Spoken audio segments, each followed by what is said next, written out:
우리 옆에 계신 분들은 많이 축복을 하고 벚꽃도 바짝 피고 이렇게 날씨도 안정한데 이렇게 꽃으로 아름다운 삶이 될 수 있도록 우리 축복 한번 하십시다. 옆에 분들 진실한 마음을 담아서 성도님은 하나님께서 위하시는 하나님의 자녀입니다. 축복하십시오.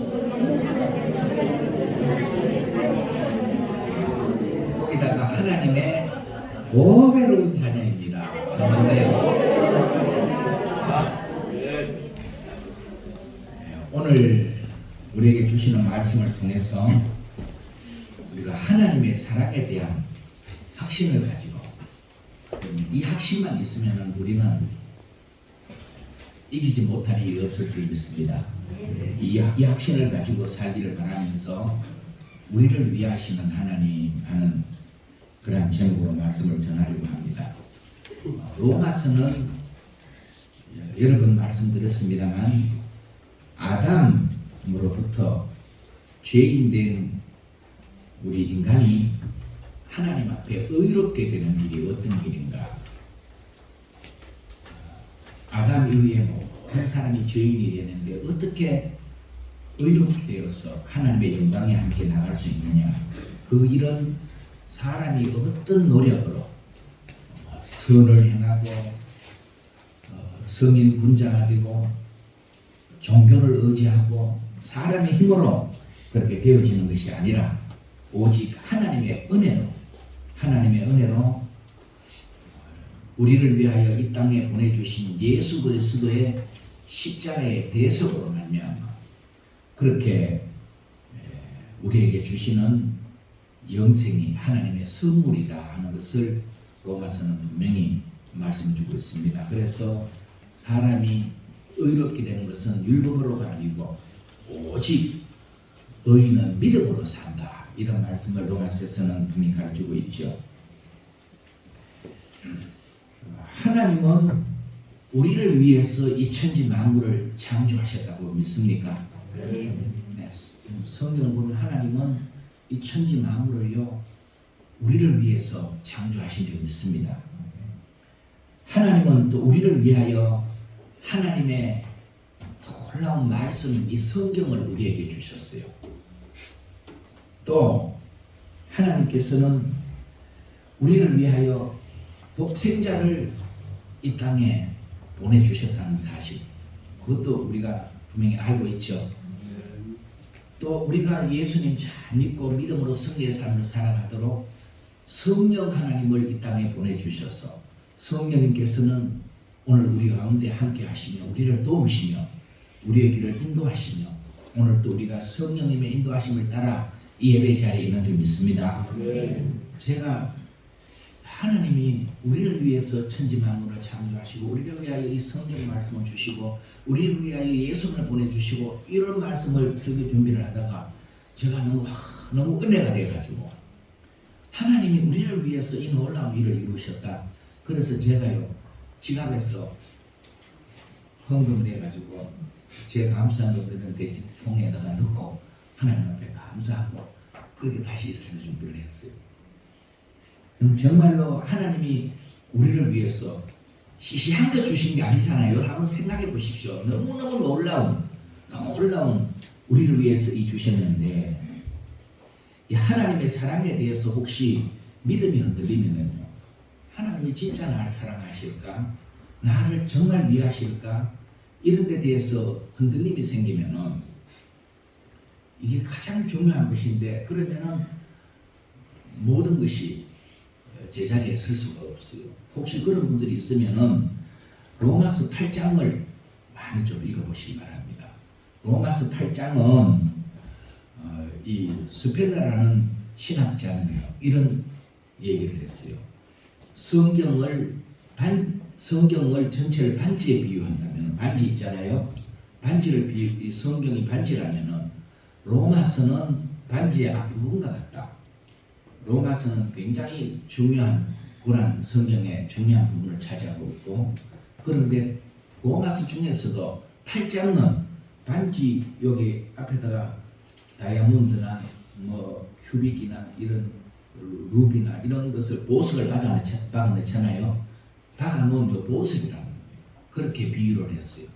그럴 정도로 이 로마서 8장은 이 놀라운 하나님의 은혜 안에 우리를 위하시는 하나님의 사랑을 깨달은 이 사도 바울의 놀라운 선포가 여기에 기록되어 있는데, 그것은 바울 사도만 위한 것이 아니라 오늘 하나님의 자녀로 부름받은 우리 모두도 위함인 줄 믿습니다. 오늘 제목이 뭐라고요? 우리를 위하시는 하나님. 저를 잘 보십시오. 우리를 위하시는 하나님이신데, 하나님이 위하시는 사람을 오늘 성경에 보니까 대적할 자가 없대요. 31절에 보십시오. 31절에 보면은 하나님이 만일 이제 그 중간에 가서 하나님이 우리를 위하시면 누가 우리를 대적하여?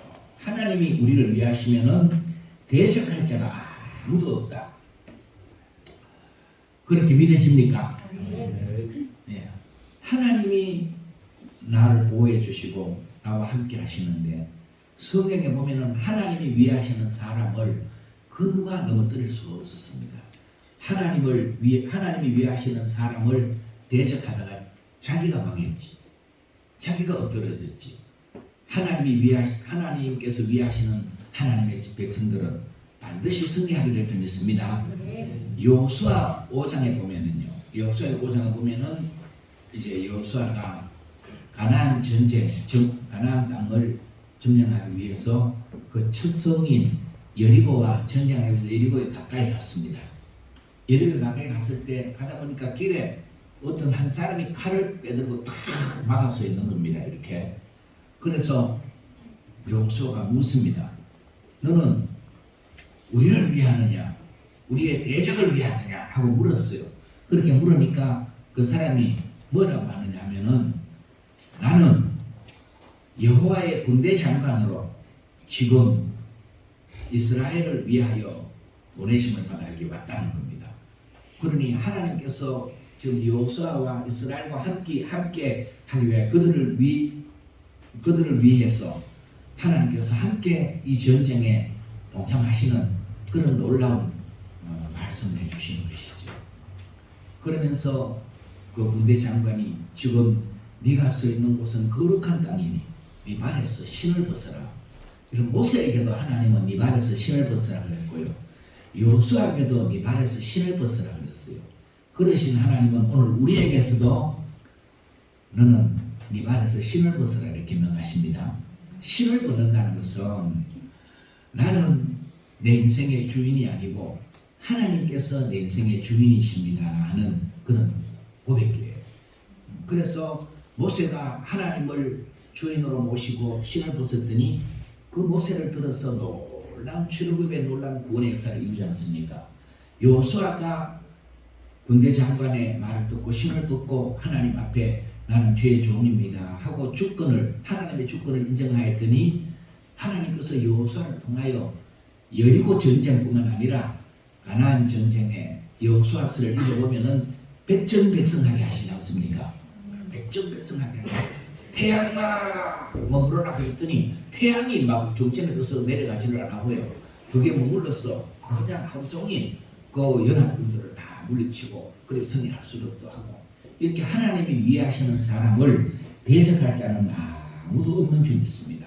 그래서 우리도 하나님이 내 인생에 나의 주인이시고 나의 주권자이심을 고백하면서 하나님을 의지하는 이런 주의 성도들이 되시면은 나를 대적할 자는 아무도 없다. 왜요? 하나님께서 나를 위하시기 때문에. 아멘. 예, 그리고 두 번째는 하나님이 위하시는 사람을 고발할 자도 아무도 없다고 바울 사도는 분명히 선포하고 있죠. 33절 말씀을 한번 보십시오. 본문 33절. 누가 능히 하나님께서 택하신 자들을 고발하리요? 의롭다 하신 이는 하나님이시니. 여러분, 하나님이 의롭다 하셨는데 누가 다시 주 죄인입니다, 주 불죄자입니다 하고 고발할 자가 없다는 것입니다. 이 사건은 이미 예수 그리스도를 구주로 믿는 하나님의 자녀된 성도들은 우리의 의롭다, 불의하다 하는 것은 이미 대법원에서 판결난 사건과 같습니다. 대법원에서 판결난 사건을 다시 다룹니까? 이제 1심, 2심 올라와서 대법원까지 가면은 대법원에서 무죄 그러면은 그 사람은 무죄인 거예요. 예? 대법원에서 판결난 사건이 마치 하나님께서 예수 그리스도 안에 있는 우리를 의롭다고 판결하신 이 판결은 영원히 유효한 판결인 줄 믿습니다. 이미 끝난 그런 판결이에요.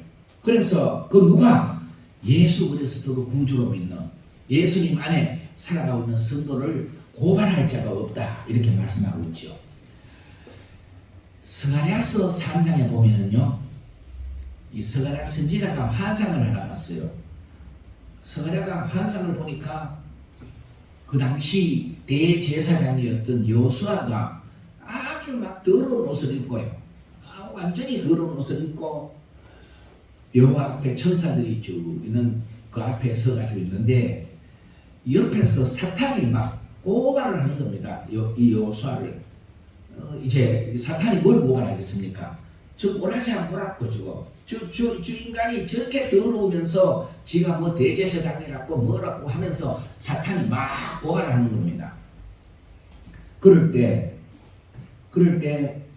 이제 여호와께서 천사들에게 이렇게 명하십니다. 대제사장 그 여호수아의 더러운 옷을 벗기라.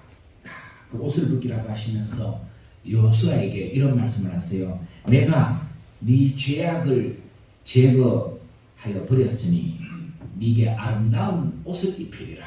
이렇게 하나님께서 말씀하십니다. 더러운 옷은 하나님이 제거 버리셨고 이제는 아름다운 옷을 입히겠다고. 그렇게 말씀하시니까 이 스가랴 선지자가 옆에 있다가 한마디 거들어요.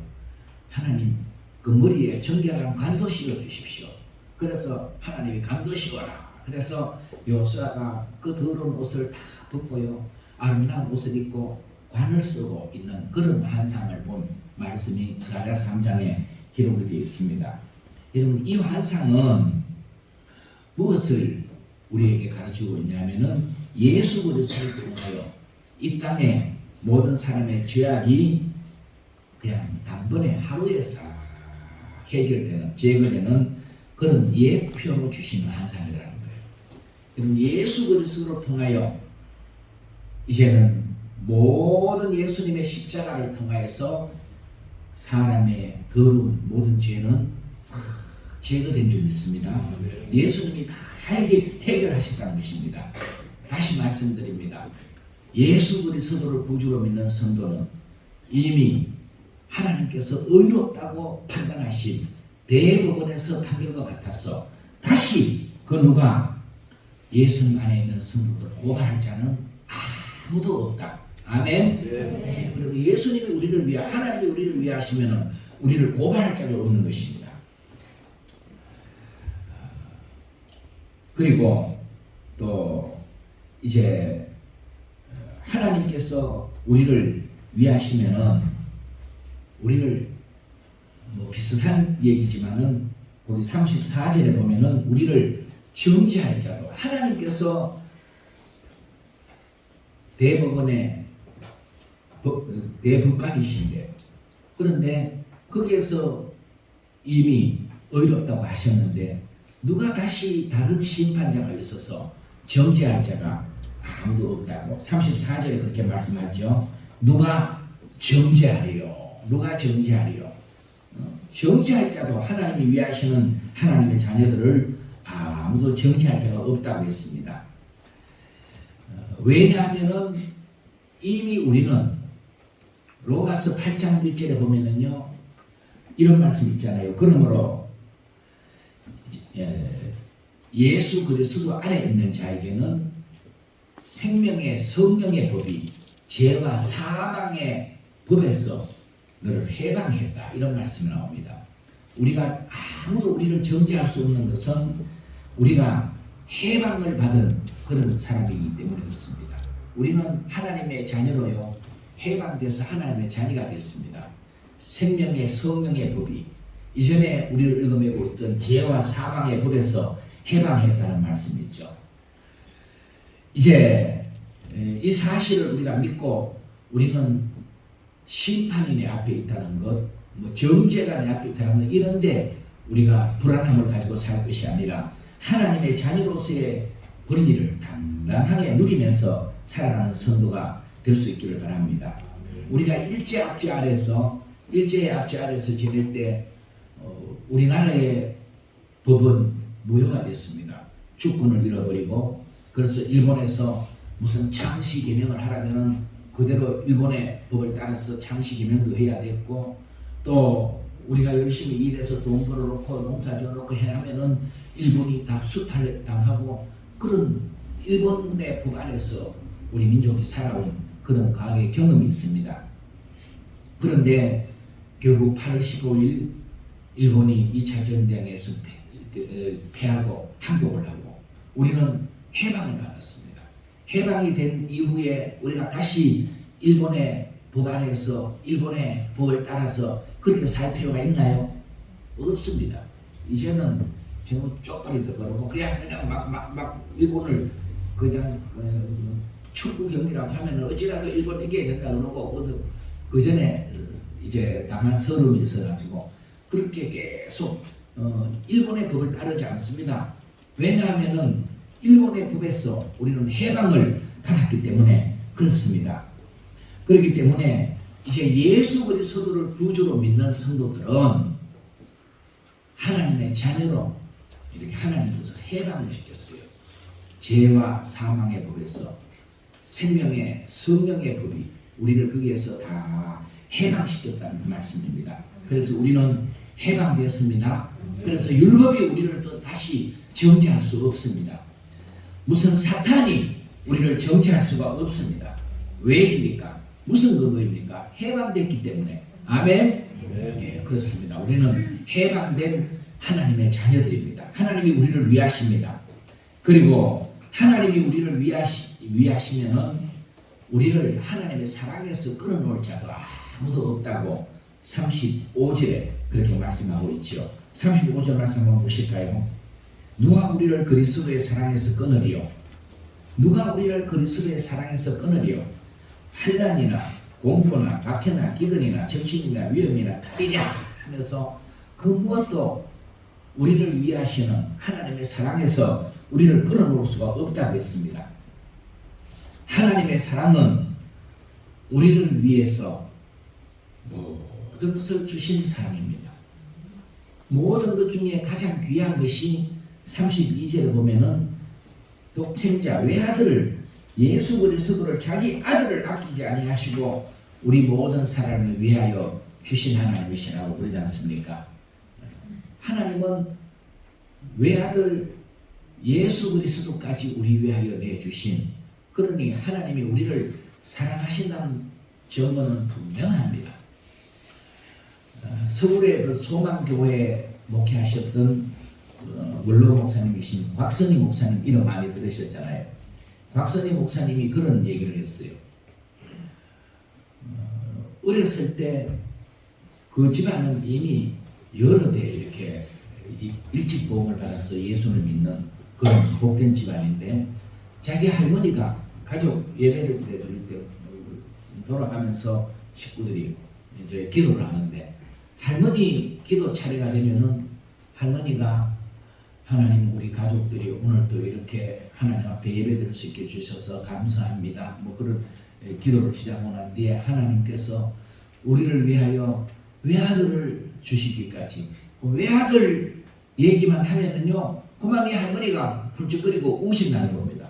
외아들을 주시기까지 이러면서 막 기도를 하죠. 어렸을 때 박사님 목사님은 왜 할머니는 저 기도만 하면 저렇게 훌쩍거리고 우실까 이해가 안 됐대요. 근데 나중에 어른이 돼가지고 아버지가 되고 그렇게 돼서 할머니 그 외아들 얘기에 공감이 갈 수 있었는 것이, 그 할머니는요 자기 강선희 목사는 아버지가 그 할머니에게서 4대 독자래요. 그 집안에 당시에 요새 시대가 아니잖아요. 이전에 4대 그 독자인 아들을 그가 낳았으니까 그 집안에 얼마나 그 아들이 귀한 아들이었겠습니까? 그 할머니는 그 시절에 아들 낳지도 못하고 하면 얼마나 구박을 당하고 그럴 건데 집안 이게 대끊게 한다고 그러는데 그 외아들을 4대 독자인 외아들을 낳아서 얼마나 애주를 키웠겠습니까? 그런데 그런 마음이 있다 보니까 하나님은 그 외아들을 내가 내게 있어서 외아들이 이렇게 귀한데 하나님이 그 외아들을 우리를 위해 주셨다. 그 얘기만 하면 그만 훌쩍거릴 수밖에 없는 그런 것을 이해하셨다고 그런 얘기를 하시더란 말이죠. 여러분 성경을 열면은 성경 속에는 온통 하나님께서 우리를 사랑하신다는 이야기로 가득합니다. 성경을 잘 보십시오. 하나님이 우리를 사랑하신다는 말씀으로 가득 차 있어요. 로마서 5장 8절에는 우리가 아직 죄인 되었을 때에 하나님께서 우리를 위하여 예수님을 십자가에 못 박혀 죽게 하심으로 우리에 대한 자기의 사랑을 이 예수님의 십자가로 확정해 주셨다는 말씀이 있습니다. 하나님이 우리를 이처럼 사랑하신다는 겁니다. 또한 이사야 43장 1절에 보면은 내가 너를 창조하였고 내가 너를 지명하여 불렀나니 너는 내 것이라고 그렇게 하나님께서 말씀하시면서 4절에는 내가 너를 보배롭고 존귀하게 여기고 또 사랑하였다고 이렇게 하나님께서 말씀하십니다. 그런데 하나님이 택한 백성들이 뭐 남달리 착하고 의롭고 그렇게 귀해서 하나님이 이처럼 내 백성이다, 내가 보배롭게 여긴다, 내가 사랑한다 이렇게 하시는 것이 아니고요. 8절 말씀에 이사야 43장 8절에 보면은요, 눈이 있어도 그 하나님의 백성들이 눈이 있어도 보지 못하고 귀가 있어도 듣지 못하는 백성이라고 했어요. 그러니 지맘대로 살고요. 하나님이 사랑하시도 하나님 사랑하신 줄 알지도 못하고 위에서도 위에 주시는 줄 알지 못하고 이렇게 막 살아가는 그들인데도 불구하고 하나님께서는 내 것이다. 내가 너를 지명하여 부르느니 내 것이다. 내가 너를 보배롭고 존귀하게 여기며 사랑한다 하면서 사랑하셨다는 것입니다. 여러분 우리가 하나님의 자녀로 택하심을 받고 부르심을 받고 하나님 앞에서 살아가고 있는데 우리가 뭐 남다르게 의롭고 남달리 잘났고 남다른 우리에게 선함이 있고 그런 게 아니잖아요. 우리에게도 추하고 부족하고 또 너무나도 우리는 아무것도 내놓을 것도 없고 그런 인생들인데 하나님께서 우리를 너는 내 것이다.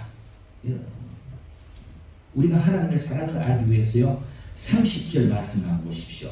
로마서 8장 30절에 보면은 또 미리 정하신 그들을 또한 부르시고 부르신 그들을 또한 의롭다 하시고 의롭다 하신 그들을 또한 영화롭게 하셨느니라.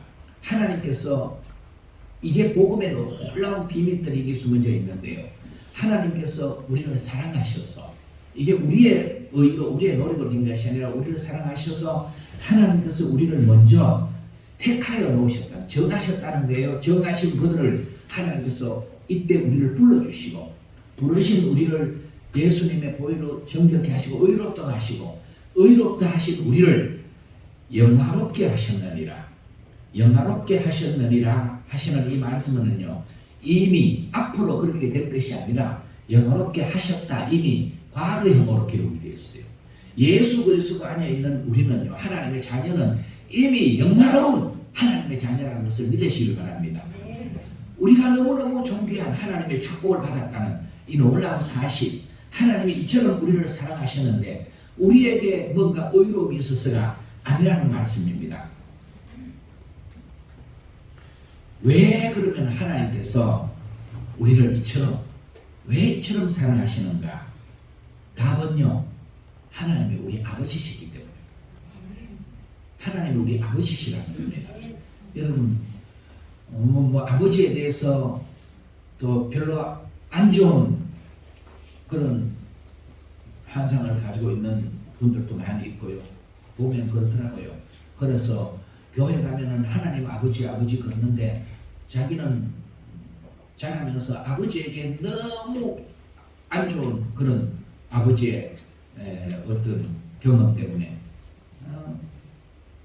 아버지 소리만 들어도 싫고, 그래서 교회 가서 하나님 아버지 그런 게 싫어가지고 안 나갔다.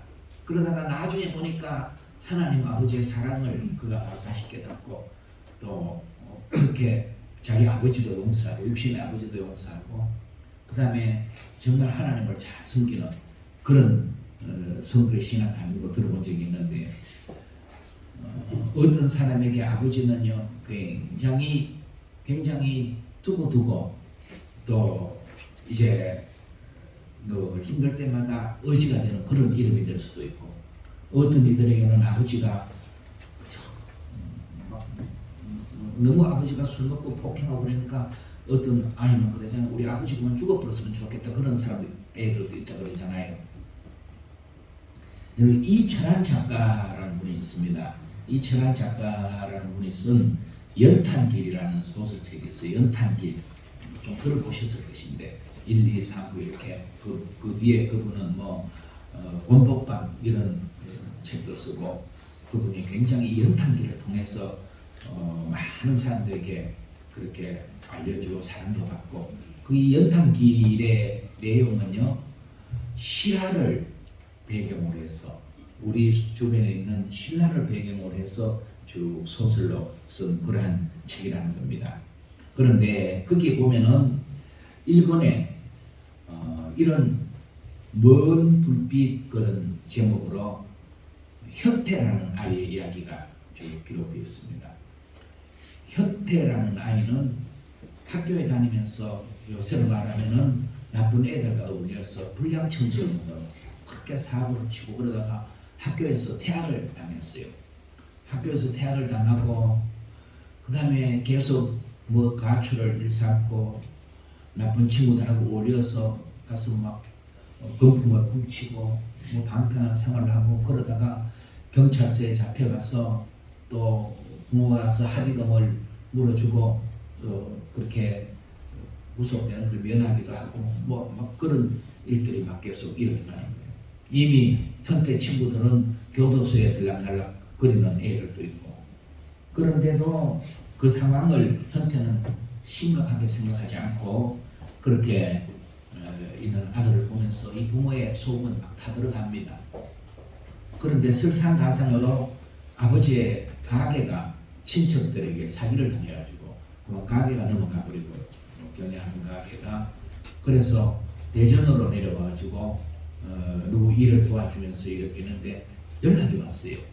경찰서에 연락이 왔는데 아버지가 교도소에 있다는 겁니다. 그래서 엄마가 이제 현태를 보내가 아버지 면회하도록 보냈는데 보니까 사연인 즉 아버지가 어디 기금속 가게에 들어가서 금품을 훔치다가 붙잡혀서 그렇게 절도미수죄로 지금 교도소로 넘어간 이런 상황. 현태가 갔더니 아버지가 나 볼 면목이 없다. 정말 미안하다. 너는 어떻게든지 이런 감옥에 가서는 안 된다. 그러면서 이제 이 현태가 여러 번 이제 계속 그 아버지 면회를 가는데 갈 때마다 신신당부를 하는 거예요. 너는 절대로 이렇게 감옥에 와서는 안 된다. 하고 그런 당부를 하고 어느덧 이제 출소하는 날이 돼서 아버지가 출소하고 앞에 이렇게 가고 뒤에서 현태하고 현태 엄마하고 따라가는데 현태 엄마가 그러는 거예요. 아들한테 너는 죽었다 깨도 아버지 마음 올 거다. 아버지가 왜 감옥에 갔냐 하면은 네 그렇게 하다가 보니까 감옥 갈 것 뻔하고 이제 그렇게 사고 치고 이러면 감옥 갈게 뻔한데 네 감옥에 가도록 하지 않기 위해서 아버지가 일부러 도둑질하는 것 같이 그러다가 경찰에 잡혀가서 감옥에 갇혔고 네가 면회 가면서 감옥 생활이 얼마나 비참한 것을 네게 알게 해주려고 아버지가 일부러 그렇게 했다는 것입니다. 그 얘기를 아들이 듣고 충격을 받았어요. 충격을 받고 그 이후로 정신을 차리고 대입 검정고시를 준비를 하고 그래서 대학교에도 입학을 합니다. 그 이야기 끝에는 이렇게 기록되어 있어요. 아버지는 아들을 위해 스스로 어둠이 되었다. 빛을 거부했던 아들의 어둠 속으로 들어와 끝내는 그르치고 말 그의 인생 앞에 불빛 하나를 밝혀주었다. 어두운 밤바다와 같은 인생에서 표류할 때마다 두고두고 바라볼 먼 불빛, 아버지라. 그런 이야기가 여기에 거기 기록되어 있어요. 아버지의 마음은 그런 겁니다. 자기가 감옥에 가서라도 감옥에 와서 보고 아들이 이런 데로 오지 않도록 하기 위해서.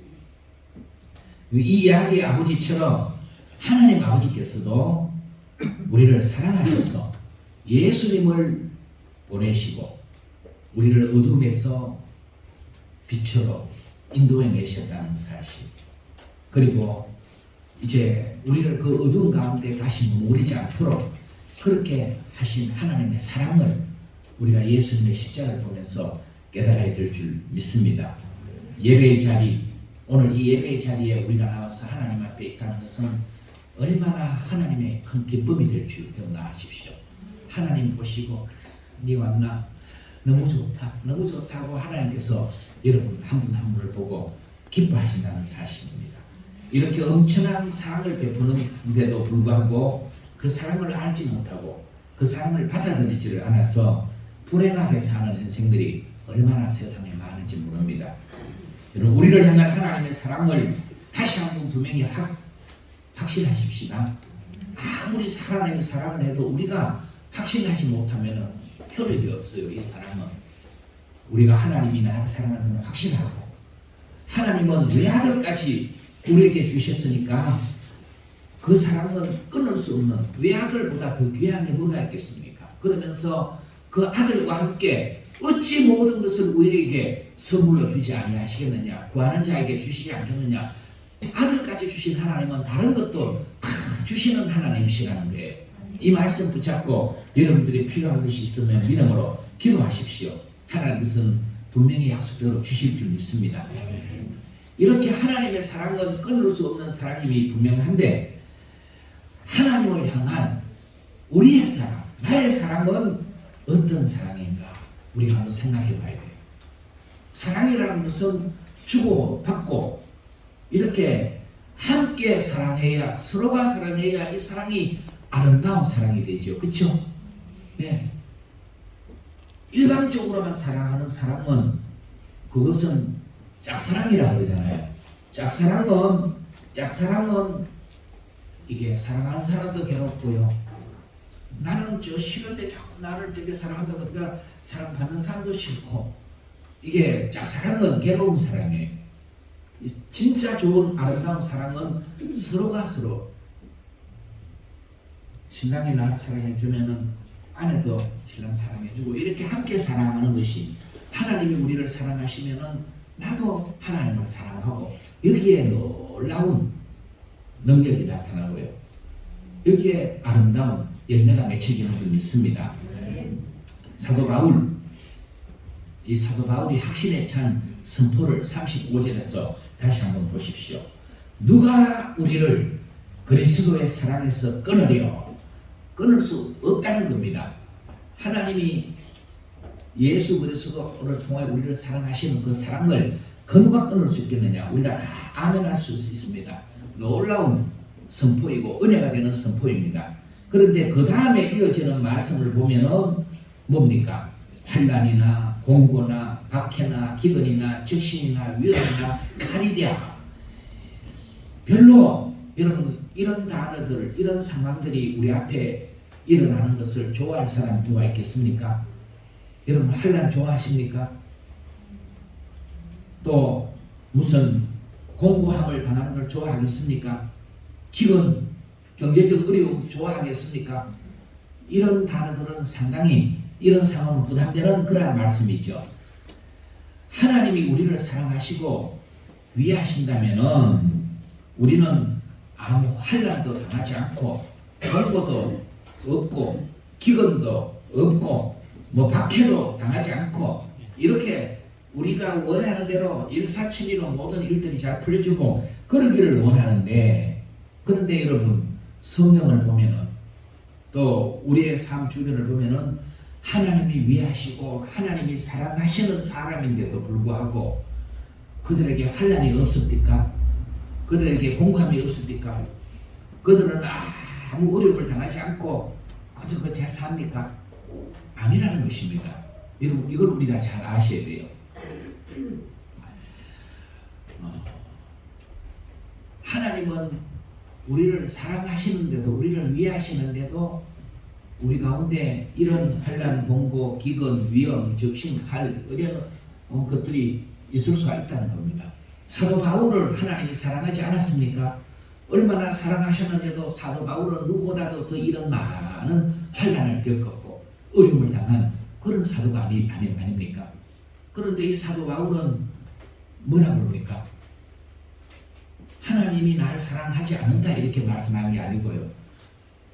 하나님의 사랑에서 우리를 끊을 자가 없고 또 사도 바울도 이런 것들 우리가 그 무엇도 하나님의 사랑에 끊을 수 없고 우리가 넉넉히 이긴다고 뒤에 가면 그렇게 말씀하고 있지 않습니까?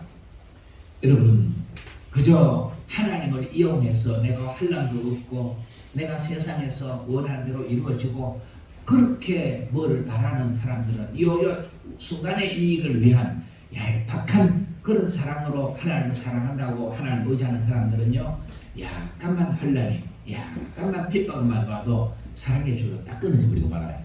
그 사랑의 줄은 끊어진다는 것입니다. 그런데 하나님을 진정으로 사랑하는 성도들은 하나님의 사랑을 알고 하나님을 진정으로 사랑하는 성도들은 이 환난이 이 핍박이 이 박해가 이 기근이 이 적신이 이 위험이 칼이 그 무엇이 이 하나님을 사랑하는 사랑에서 끊어놓을 수가 없다는 것을 여러분 믿습니까? 그렇습니다. 어느 시대도 간에 진정으로 하나님을 사랑했던 성도들을 사탄은 그 어떤 시도를 다 해서 하나님의 사랑에서 끊어놓으려고 해도 사탄의 시도는 수포로 돌아갔다는 것을 아십시오. 하나님을 경외하고 사랑했던 욥을 보십시오. 욥이 사탄이 얼마나 하나님을 사랑하는 그 사랑줄 끊어버리려고 그에게 많은 모든 시련을 다 주었지만은 오히려 사탄의 시도는 실패하고요. 욥은 하나님 사랑하는 사랑의 줄이 더 견고해졌어요. 욥이 뭐라고 고백합니까? 내가 고난 당하기 전에는 하나님에 대해서 귀로 듣기만 하였는데 고난 당한 후에는 눈으로 하나님을 배웠나이다. 사랑의 줄이 더 견고해진 줄 믿습니다. 예, 사탄은 우리가 하나님을 사랑하는 진정으로 사랑하는 하나님의 사랑을 받고 하나님을 사랑하는 그 사랑의 줄을 그 무엇으로도 끊어놓을 수가 없다는 사실입니다. 코로나가 하나님을 사랑하는 우리 성도들에게서 이 사랑의 줄을 끊어놓을 수가 있습니까? 없습니다. 그저 하나님을 얄팍하게 사랑하는 사람들은 코로나 때문에 이 줄이 끊길 수도 있지만 그러나 하나님을 진실되게 사랑하는 사람은 코로나가 끊어놓을 수가 없다는 코로나로 활동에 제한을 받아 공고함을 당합니다. 우리가 그렇다고 이 공고가 우리를 하나님의 삶에 끊어놓을 수가 있습니까? 경제가 어렵게 되었습니다. 기근을 당하고 끊어놓을 수 없다는 것입니다. 더 하나님을 의지하는 겁니다. 또한 작년에 코로나 시작되고 얼마나 이 언론들이나 이 사회가 교회를 핍박했습니까? 마치 교회가 코로나에 무슨 발상제나 되는 것처럼 교회가 코로나를 다 퍼뜨리는 것처럼 교회가 문제다 교회 지금 문 닫게 해야 된다 그러면서 막 우리 사회에 교회를 박해할 그런 핍박할 분위기가 너무너무 심하게 지내왔던 때도 있었지 않습니까? 그렇지만은 그런 것들이 우리를 위하시는 하나님의 사랑에서 또 우리가 하나님을 사랑하는 그 사랑을 이 줄을 끊어놓을 수가 없다는 사실을 우리는 다시 한번 확인합시다. 여러분 이렇게 이 사랑의 결과는요 억지로 겨우 이기는 것이 아니라 이번에 대통령 선거가 0.7%로 억지로 야당이 승리를 했는데 그런데 우리가 이 하나님의 사랑을 알고 우리가 진실된 믿음으로 하나님을 사랑하고 이 예수 그리스도 안에 우리가 거하면 우리는 0.7% 차이로 이기는 것이 아니라 사도 바울이 고백한 대로 넉넉히 적어도 뭐 7대3 정도는 이길 수 있는 이런 승리자가 될 줄 믿습니다. 네. 하나님은 우리를 위하십니다. 나를 향하신 하나님의 사랑을 우리가 확신하고 우리가 다윗처럼 나도 하나님을 사랑한다고 그렇게 고백하고 사십시다. 이 확신은요 많은 유혹으로부터 우리를 막아줄 것이고 우리에게 이 확신이 있을 때 이 확신이 우리에게 있으면은 의혹의 답이 될 것입니다. 여러분 삶에 안 풀리는 문제들 그런 의혹들에게 하나님의 사랑이 답이 될 줄 믿습니다. 그리고 또한 모든 상황을 우리는 이 하나님을 사랑하는 이유, 하나님이 나를 사랑하신다는, 하나님이 나를 위하신다는 이 확신을 가지고 살 때 모든 상황을 견디게 하여서 마침내 예수님께서 이기고 승리하는 것처럼 우리도 예수님 안에서 넉넉하게 이기는 그렇게 승리자가 될 줄 믿습니다. 하나님께서 우리를 위하십니다. 다시 한번 말씀드립니다. 하나님이 우리를 위하신다. 이 믿음 가지고 오늘 이때를 승리해 갈 수 있기를 주임으로 축복합니다. 하나님 아버지, 우리를 하나님께서는 미리 아시고 또 택하여 부르시고 예수 그리스도를 통하여 우리를 정결케 하시고 하나님의 자녀로 영화롭게 하신 이 놀라운 은혜와 사랑을 하나님의 말씀을 통하여 다시 한번 확인합니다.